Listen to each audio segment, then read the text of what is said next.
Okay, so I am in an awkward spot here because I made the Wendigo work. It eats people and steals their faces. That was the goal. Unfortunately, I have a different problem with the Wendigo that I'm sorting out right now, and that's not working. So I'm in an awkward spot right now. I will try my best to explain to you what works and how it works and what isn't working and why it isn't working. Let's full screen it just because I don't want to risk you guys missing anything. So here we are. We have two NPCs here. They're both labeled Wendigo, but really this isn't necessarily true. It's just they're both people. This one's the Wendigo. This one's just a normal guy, and the player's right here. Now, if I run, it's going to crash immediately because I'm dealing with this right now.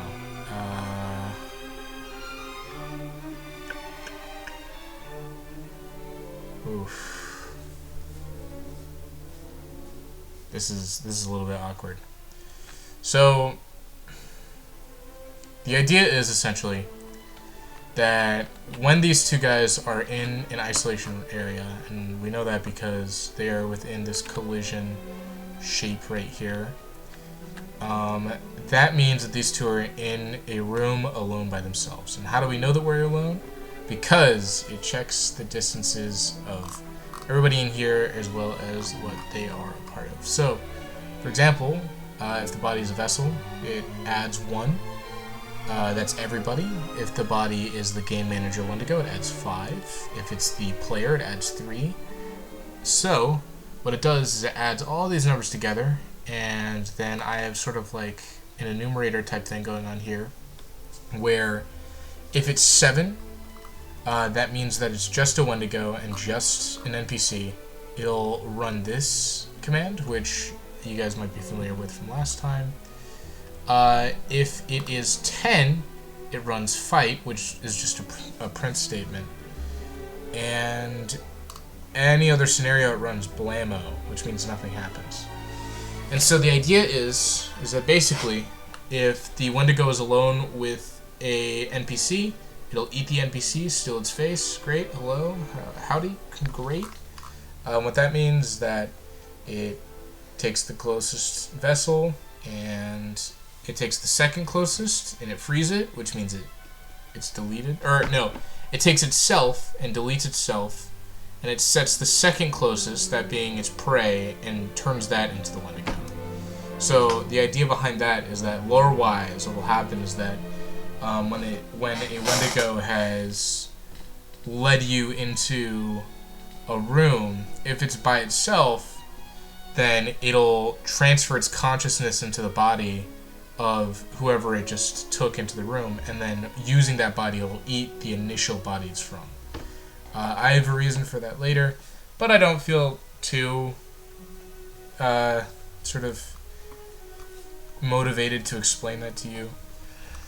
I know this is super, like, messy. Like, this is the messiest code I've ever written, but it works, and so I don't care that much.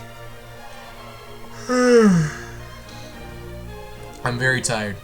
So, okay. Basically, every independent room, excluding a handful, have a collision box inside them, and that collision box will run the isolation area code. Now, what I'm doing right now that's failing is navigation. So the idea is I want the Wendigo to go door to door, open up, see if there's anybody in there. If there is somebody in there, then I want it to go and eat that person.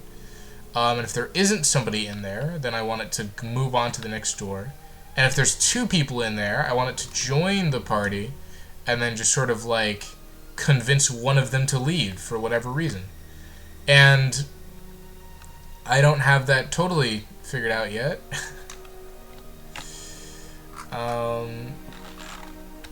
I only really have the ability to have one Wendigo in here at all in the first place, which is kind of a mess. It always walks towards door 9 for some reason, and I'm assuming it's because that's the one that's closest to the base Wendigo. No. It's not. Okay.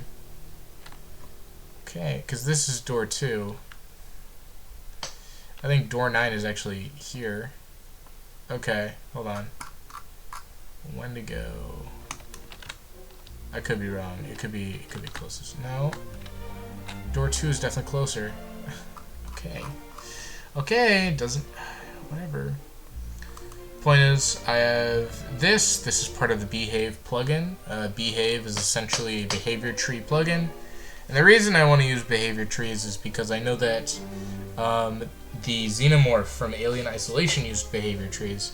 And I think it'd be super menacing if the Wendigo had a sort of similarly animalistic vibe to it, where it like it goes for the goal and it does whatever, except with sort of a human twist to it. I'm gonna have dialogue boxes and shit where it'll try to either convince the player or convince NPCs to go, you know, go over here, go to this isolated room over there, and then try its best to eat whoever it guided over there. I want it to go and sabotage parts of the hospital. I got that idea kind of from Among Us. But, as you can see, I have these conditions set right now. The stock door to door is what's breaking right now. So what it does is it finds the nearest door, and it sets the target to that nearest door. And that target is supposed to be where the Wendigo moves, but it's not what's happening.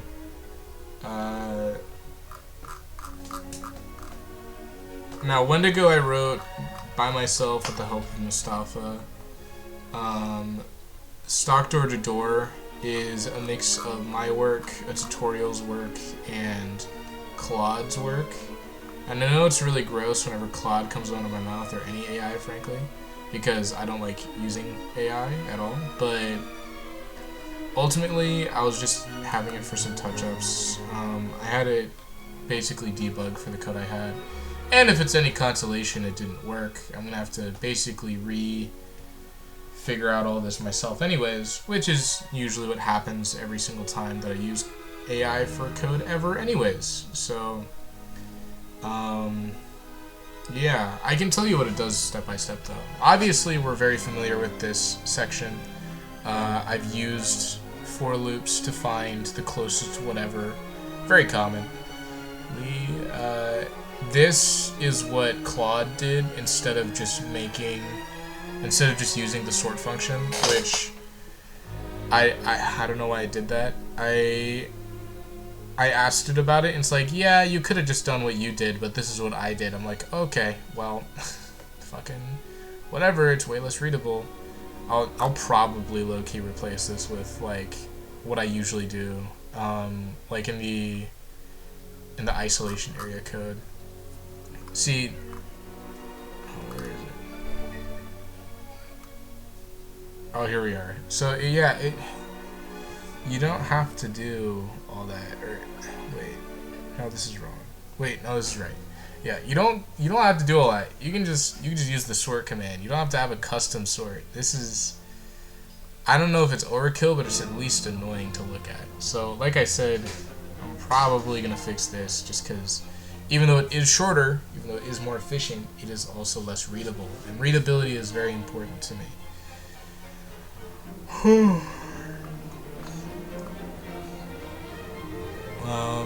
just kind of did the same thing earlier with the group deal. Oh, this isn't really necessary anymore. I don't need this. That's a fossil from previously. This doesn't need to be a unique name at all. Unique names only work in the independent. They only work in the independent scene, which means that if you were to have a unique name, it cannot be accessed in an external scene. Well, I say cannot, but obviously some people know shit more than I do. Someone else has probably got a bajillion fucking ways to make it work, but whatever, that's not really the point.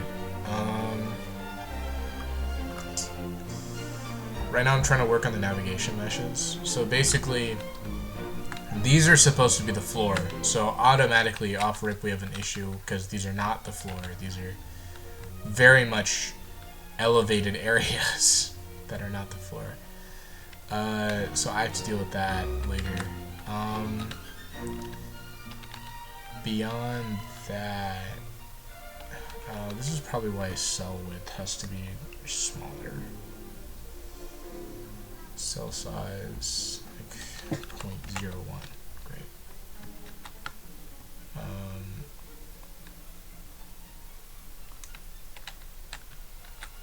Oh, yeah, it's because the project has it differently. So project settings.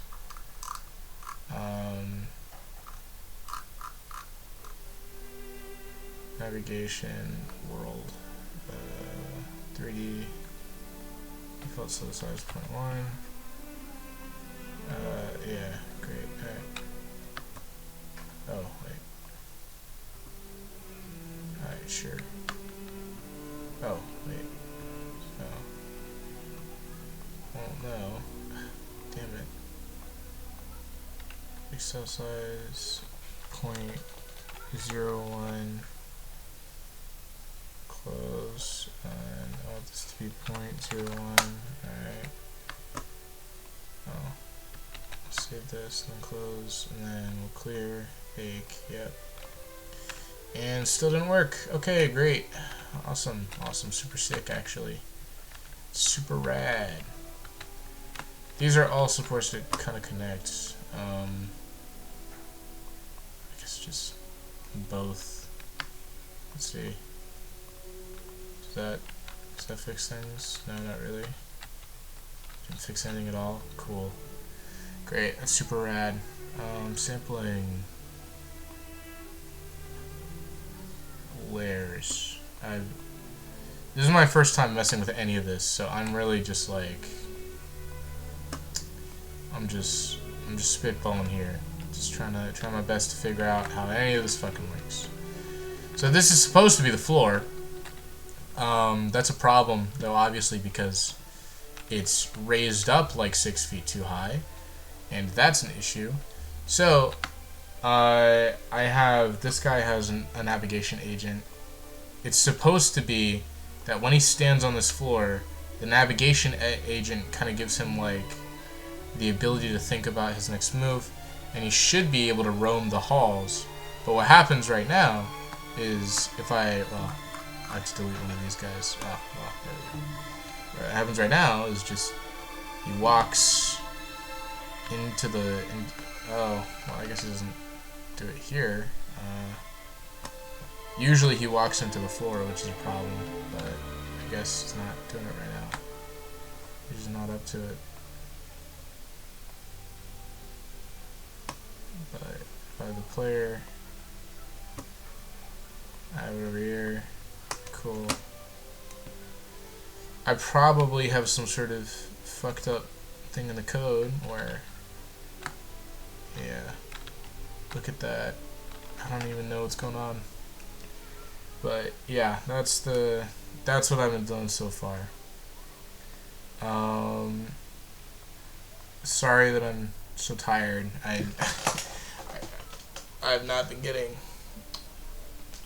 The doctor's recommended 8 hours lately. But I hope this is at least entertaining for you. I'll probably talk about Alien Isolation in a little bit. I haven't played it. Yeah, I'll talk about Among Us because I have played Among Us. I'll talk about Among Us. And I'll talk about Alien Isolation. Maybe even Wednesday. What day is it right now? It's Monday. Yeah, maybe on Wednesday I'll talk about Alien Isolation and Among Us. We'll do a small little thing about it. The Donuts and our Crescent Moon video is coming. Animation is a lengthy process, and an even lengthier process is trying to figure out how to make a character look like they're talking when they don't have a mouth. So, yeah, that's... Oh, you know what? I should watch a Rebecca Sugar video. I bet she has some good ideas about that. But yeah, I'll see you guys next time, and subscribe. All that corny shit. Bye.